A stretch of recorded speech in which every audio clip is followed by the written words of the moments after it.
खबरें राजनीति की हो या क्राइम की, हर खबर को पहुंचाएंगे आप तक सबसे पहले, सबसे तेज पचवादून खबर। आपने एफआईआर के निर्देश दिए हैं। मेरे हिसाब से एफआईआर उस टीचर पे होनी चाहिए, एक कंप्लेंट होनी चाहिए, बाकी वो पुलिस डिसाइड करेगी कि वो कंप्लेंट किस लेवल पे जाएगी। लेकिन स्कूल पे तथ्यों को छुपाने और दबाने के लिए तो एक्शन होना ही चाहिए।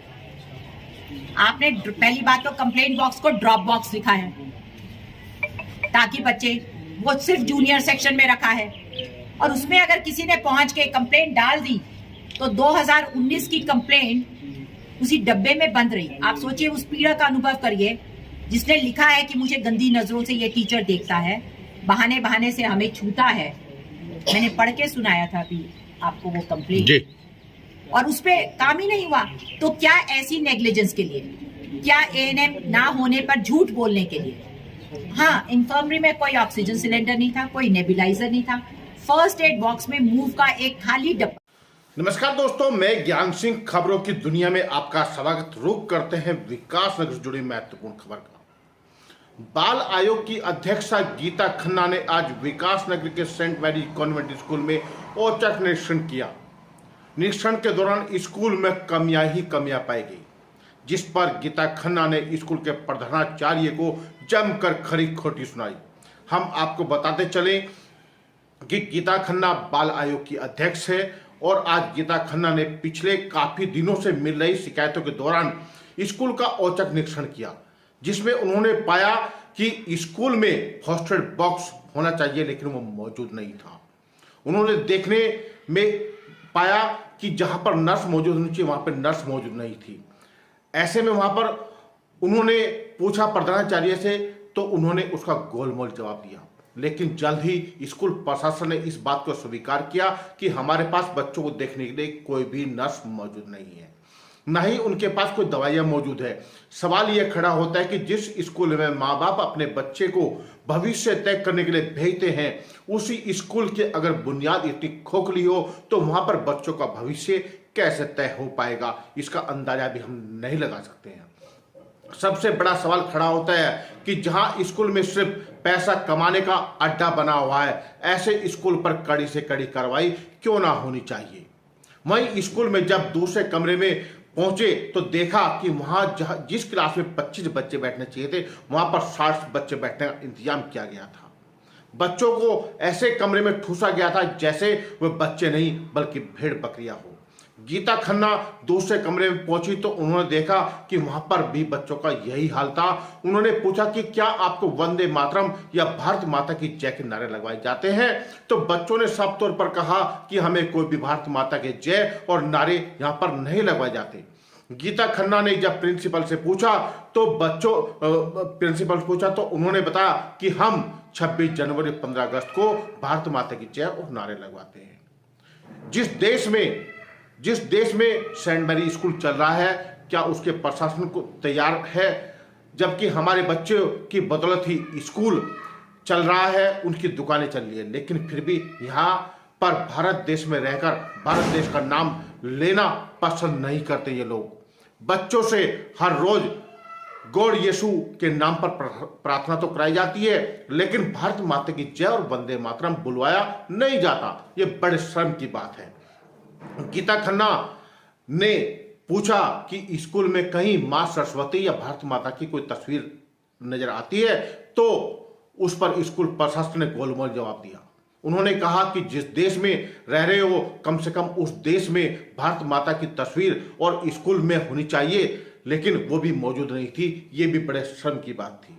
जब उन्होंने शिकायती पत्र को खुलवाने की बात कही तो उन्होंने कहा हमारे पास उसकी चाबी नहीं है। बड़ी मुश्किल से शिकायती पत्र पेटिका से लेटर बाहर निकाले गए तो वो लेटर भी चौंका देने वाले थे। उस लेटर में साफ तौर पर एक लड़की के द्वारा पुलिस को लिखित शिकायत की गई थी और उसमें एक टीचर का आरोप लगाते हुए सेक्सुअल हरेसमेंट और गंदी निगाहों से देखने का आरोप लगाया गया था। लेकिन वह लेटर 2019 का था। 2019 से लेकर अब तक वह लेटर पेटी में बंद था, जिसको खोलने का स्कूल प्रशासन जहमत नहीं उठाई।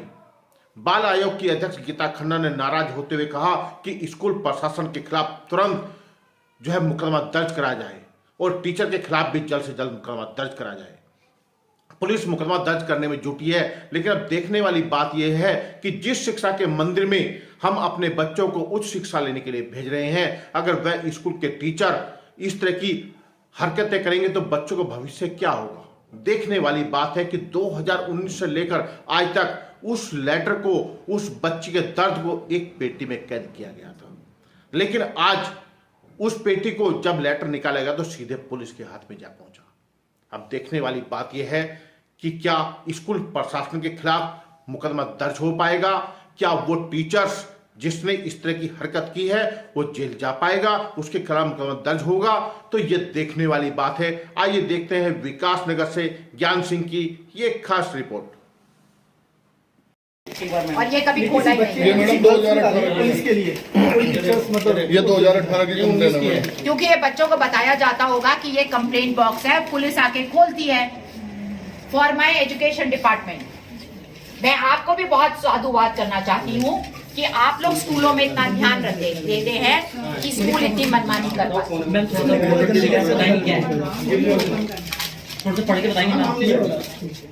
मैडम इसमें Guleria beat us without any reason and see the girls with dirty eyes, especially Janvi Khulbe. I hope for immediate action, and this was, what was the immediate action taken, madam?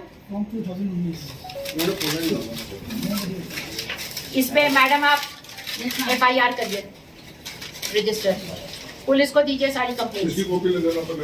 आपका teacher sexual, also I want POCSO committee, I want sexual harassment committee के register निकलवाइए। बच्चा बिल्कुल अकेला एक रंग बिरंगी चादर पे लेटा है काउच पे। जाके पूछा तो पता चला बच्चे के पेट में दर्द है। वहां पर कोई नहीं था, 5 मेज थे और वो अकेला बच्चा। प्रिंसिपल मैडम का अवतरण हुआ और उन्होंने बताया कि हमारे पास अमुक अमुक नाम की नर्स हैं। जब मैंने पूछा कि नर्स क्यों नहीं है, जब मैंने उनके कागज मांगे और इंसिस्ट किया कि आप कागज दिखाइए, उन्होंने कहा अभी ताला खुल रहा है। आधे घंटे बाद मैंने कहा कि कोई बात नहीं, वीडियो पे कॉल पे बात करा दीजिए, तो उन्होंने फौरन मान लिया कि उन्होंने झूठ कहा था। तो जिस शिक्षा के मंदिर में प्रिंसिपल की शुरुआत, पहला आंसर वॉइस झूठ। 5 मेज, फर्स्ट एड के डब्बे में 6 छोटी पट्टियां, 4 डिस्प्रिन की गोली जो कि बच्चों को देनी मना होती है, और एक सैनिटाइजर जो अंदर कोने में घुसा था। बाहर निकले तो जमीन पर कॉपी और किताबें। मेरा एक छोटा सा सवाल था प्रिंसिपल मैडम से कि क्या हम शिक्षा के नाम पे खाली किताब पढ़ाते हैं या व्यवस्था भी सिखाते हैं? और प्लास्टिक की पन्नियां जो कि कई साल पुरानी थी वो उस फर्नीचर पे थी और वो वहीं पड़ा हुआ था। क्लासरूम के अंदर एक कक्षा जो कि मेरे ख्याल से 12 फीट बाय 12 फीट का क्लासरूम था, उसमें 25 बच्चे प्रेजेंट थे, 5 एब्सेंट थे। वहां पर 25 कुर्सियां और मिली। ये 25 कुर्सियां क्यों रखी हैं स्टोर रूम की तरह? तो बताया कि साहब ये कंबाइंड क्लास के लिए। मैंने बोला इस कमरे में क्या आपको लगता है 50 बच्चे सांस आराम? उन्होंने कहा नहीं madam, very comfortably they sit. तो मेरा सुझाव था कि स्टाफ रूम को बंद करके क्यों ना सारे टीचर्स भी प्रिंसिपल के कमरे में कंफर्टेबली बैठा करें। ड्रॉप बॉक्स पे आया हूँ, कंप्लेंट बॉक्स, उसके ऊपर ड्रॉप बॉक्स लिखा हुआ और बताया गया कि पुलिस के पास इसकी चाबी रहती है। पुलिस, महिला पुलिस हमारे साथ थी, उन्होंने बोला कि ये चाबी हमारे पास नहीं रहती है। हमने उसको उल्टा करके उसमें से कंप्लेंट निकाली तो 2019 की कंप्लेंट निकली, 2020 की कंप्लेंट निकली और उसमें से सेक्सुअल हरासमेंट की भी कंप्लेंट निकली, जिसमें उस बच्ची ने प्लीड कर रखा है कि हमें इस अमुक टीचर से बचाया जाए।